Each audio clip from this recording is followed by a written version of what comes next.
The Justice Department is putting states on notice over audits of ballots cast in last year's presidential election. The department issued new guidance this week reminding local officials that allowing ballots to be mishandled can violate federal law.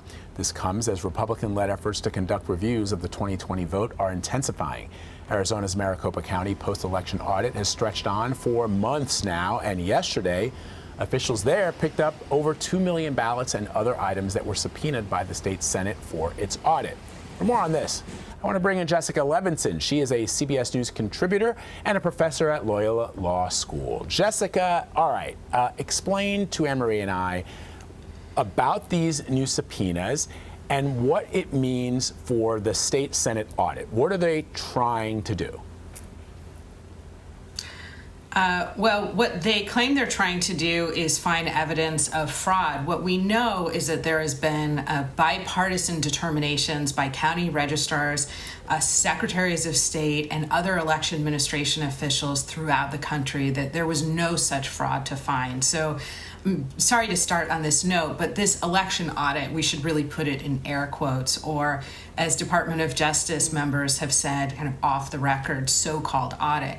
So this, as you said, continues to stretch on and on. Some members of the state Senate here, including the president of the state Senate in Arizona, have continued to push on these subpoenas, even when Republican-led counties have pushed back and said, we have security concerns about providing you with this information.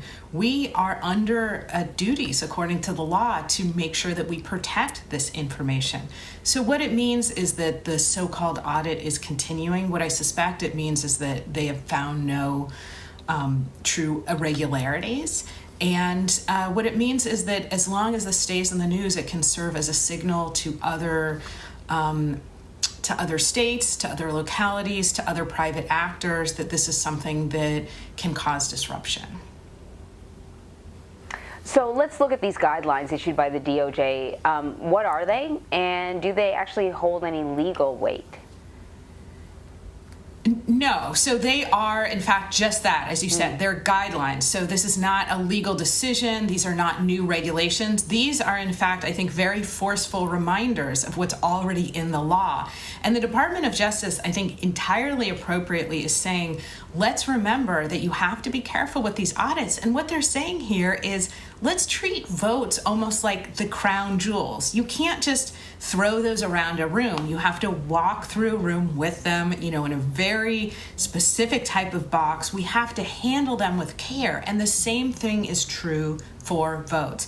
And what the Department of Justice guidance really says is, one, states, be really careful because you are under federal legal obligations to make sure that nothing happens to these ballots, that nobody plays with these ballots, that these ballots aren't trashed, or that these ballots aren't otherwise besmirched. And the other thing they say is, let's be really careful about what's going on here, because it can, in fact, lead to voter intimidation. And frankly, it saddens me to say, but I think that's part of what this so-called audit is doing. So this is part of the Department of Justice overall saying we're going to beef up our efforts to protect voting rights. It's very much consistent with what President Biden said a few weeks ago, saying we need to focus on voting rights. He knows there's a lot of restrictive voting laws being proposed and passed throughout the nation.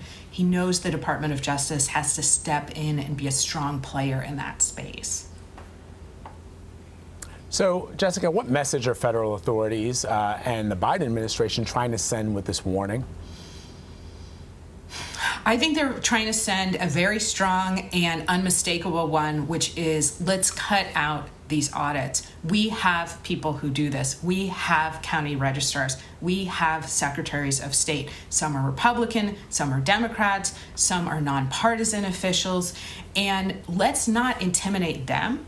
Let's not intimidate voters. There are now efforts in Arizona to go door to door to voters. If there's one thing we know in the history of our country is that very understandably some people feel anxious about going to the polls, about making sure that they can exercise their right to vote. For some people, we tend to throw up higher thresholds, typically in the history of our country, because we don't want to hear from them as much.